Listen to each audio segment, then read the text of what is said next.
السلام علیکم، میرے چینل کہانی کی دنیا میں خوش آمدید۔ آج کی کہانی کا نام ہے قصہ لیلا شہزادی اور جادوئی کمرے کا۔ اگر آپ کو کہانیاں سننا پسند ہیں تو ابھی میرے چینل کو سبسکرائب کریں اور ساتھ میں لگے بیل آئیکن کے بٹن کو بھی پریس کر دیں تاکہ آپ کو ملتی رہیں ویڈیو اپڈیٹس۔ تو چلیے چلتے ہیں آج کی کہانی کی طرف۔ شہزادی لیلا بادشاہ کی اکلوتی بیٹی تھی، اس لیے وہ اسے بہت چاہتا تھا۔ ملکہ بھی اپنی شہزادی سے بے حد محبت کرتی تھی اور اسے ایک لمحے کے لیے بھی اپنی آنکھوں سے اوجھل نہیں ہونے دیتی تھی۔ شہزادی لیلا کی پرورش بڑے ناز و نم سے ہو رہی تھی۔ وہ نہ صرف بے انتہا خوبصورت تھی بلکہ دل کی بھی بہت نیک تھی اور سب سے بہت اچھا سلوک کرتی تھی۔ اس کی 10ویں سالگرہ نزدیک تھی۔ بادشاہ نے سوچا کہ اس سالگرہ پر اسے کوئی بہت اچھا سا تحفہ دے۔ اس نے ایک بات کا مشاہدہ کیا تھا کہ شہزادی لیلا کو باغ میں رہنا، وہاں کھیلنا کودنا اور پڑھنا لکھنا بہت اچھا لگتا ہے۔ باغ تھا ہی بہت خوبصورت، اس میں پانی کا ایک فوارہ بھی تھا اور موروں کا پنجرہ بھی۔ اس کے اس شوق کو دیکھتے ہوئے بادشاہ کے ذہن میں ایک بہت اچھا سا خیال آ گیا۔ اس نے اگلے روز ملک کے سب سے بڑے ماہر تعمیرات شیرا فگن کو بلایا اور اسے حکم دیا کہ وہ باغ میں شہزادی لیلا کا ایک ایسا کمرہ تیار کرے جسے دیکھ کر شہزادی خوش ہو جائے۔ شیرا فگن نے کہا، جہاں پناہ آپ کا حکم سر آنکھوں پر۔ شہزادی صاحبہ کے لیے میں ایک ایسا عمدہ کمرہ بناؤں گا جو دیکھے گا تعریف کیے بغیر نہیں رہ سکے گا۔ اسے دیکھ کر شہزادی بھی خوشی سے پھولے نہیں سمائے گی۔ اس کی بات سن کر بادشاہ کے ہونٹوں پر مسکراہٹ آ گئی۔ شہزادی کی سالگرہ قریب تھی، اس لیے کمرہ بنانے کا کام فوراً ہی شروع کر دیا گیا۔ بہت سارے مزدور اس کام پر لگے ہوئے تھے اور کمرے کی تعمیر پر دن رات کام ہو رہا تھا۔ اسی دوران بادشاہ کے پڑوسی ملک کا بادشاہ اس نے درخواست کی کہ وہ اپنے محل میں کچھ تبدیلیاں کروانا چاہتا ہے، اس لیے شیرا فگن کو چند دنوں کے لیے اس کے ملک میں بھیج دیا جائے۔ شیرا فگن اتنا اچھا ماہر تعمیرات تھا کہ اس کی شہرت دور دور تک پھیلی ہوئی تھی۔ عمارتوں کی بہترین تعمیر میں اس کا کمال حاصل تھا۔ بادشاہ نے یہ درخواست رد نہیں کی اور شیرا فگن کو حکم دیا کہ وہ جا کر اس کے دوست بادشاہ کے کام کو مکمل کرے۔ شہزادی کے کمرے کا تھوڑا سا ہی کام باقی تھا۔ شیرا فگن نے راج مستریوں اور مزدوروں کو کام کے سلسلے میں چند ہدایات دیں اور چلا گیا۔ شہزادی لیلا کی سالگرہ سے ایک دن پہلے کمرہ پوری طرح تیار ہو گیا تھا۔ بادشاہ نے کمرے کا معائنہ کیا تو بہت خوش ہوا۔ یہ کمرہ شیشم کی قیمتی لکڑیوں سے تعمیر کیا گیا تھا۔ اس میں داخل ہوتے ہی ایک فرحت بخش ٹھنڈک کا احساس ہوتا تھا اور کمرے میں استعمال شدہ لکڑیوں سے بھینی بھینی خوشبو آتی تھی۔ کمرے میں ایک ہی کھڑکی تھی۔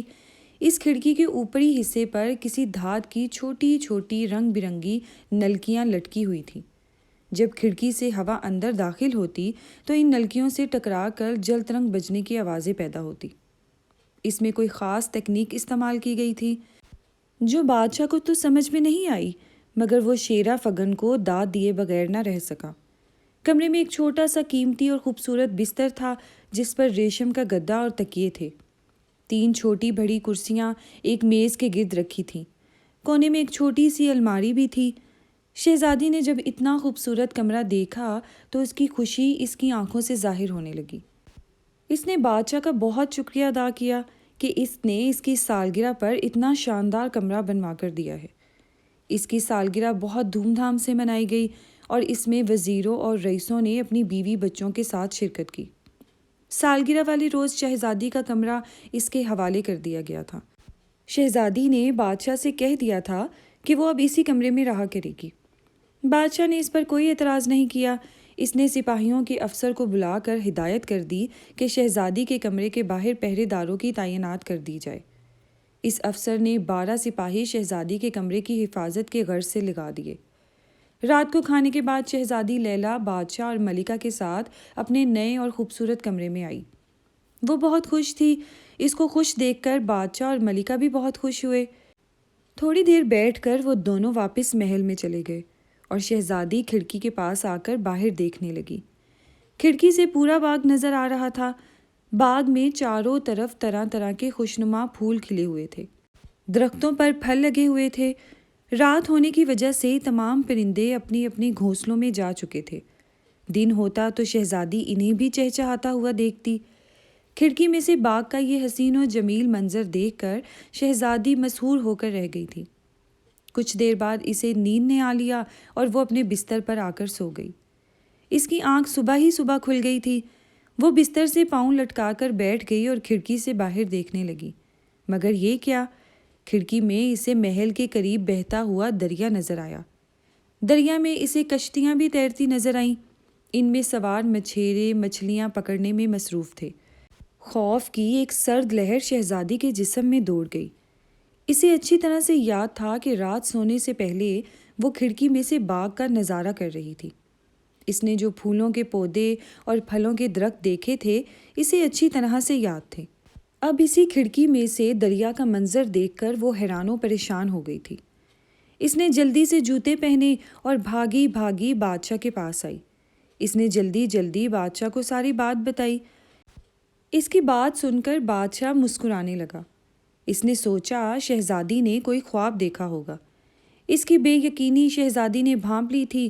ابا حضور، آپ کو میری بات کا یقین نہیں آ رہا، آپ خود چل کر دیکھ لیجئے۔ اس نے اس کا ہاتھ پکڑا اور اسے اپنے ساتھ کمرے میں لے آئی۔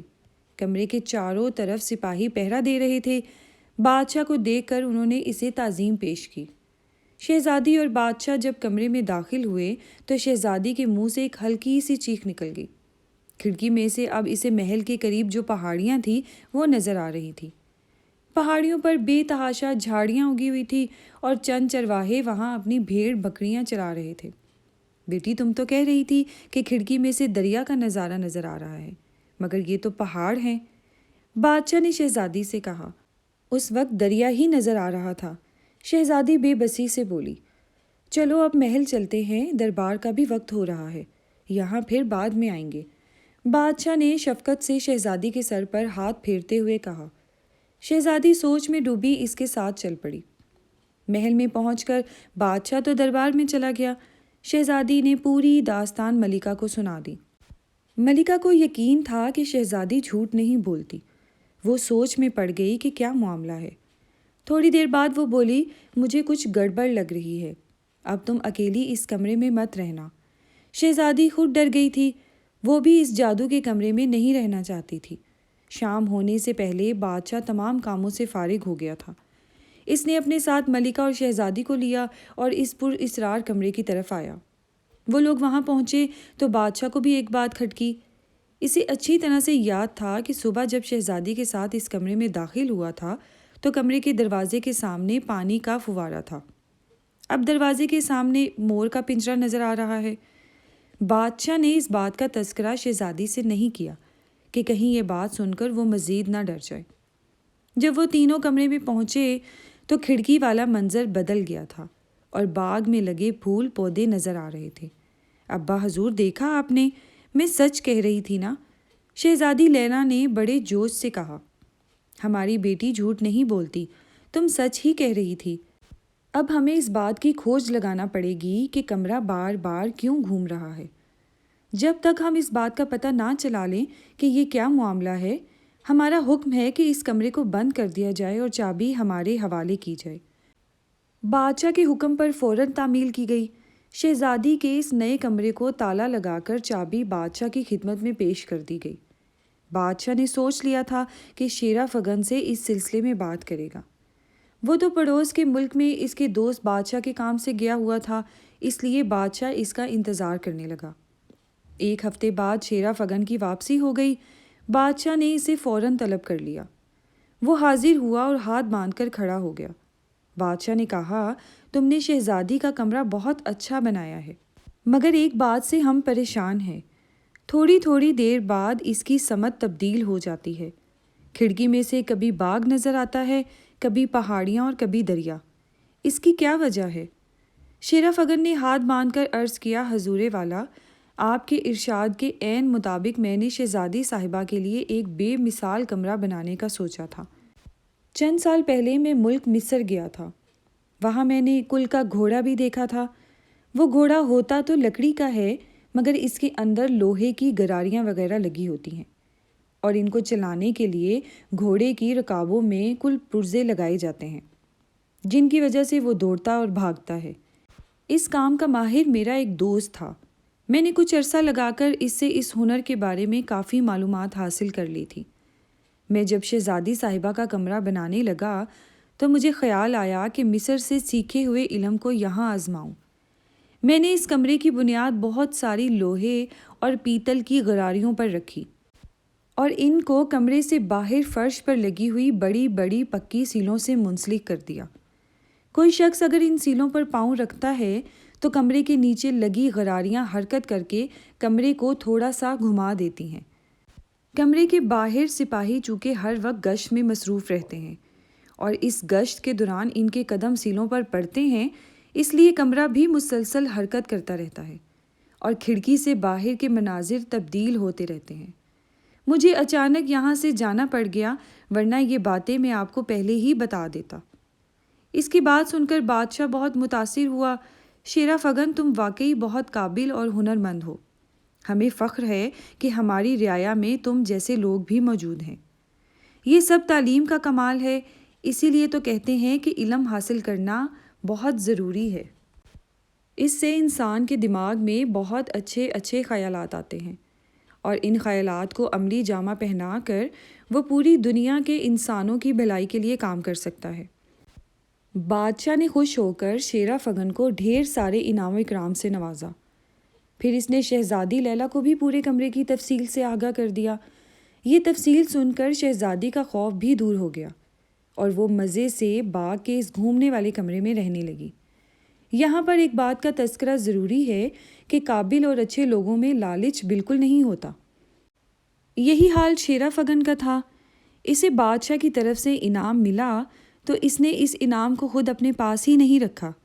اس نے اس انعام میں سے ان تمام لوگوں کو بھی اپنی طرف سے حصہ دیا جنہوں نے شہزادی لیلا کا کمرہ بنانے میں اس کی مدد کی تھی، اور وہ سب لوگ بھی خوش ہو گئے تھے۔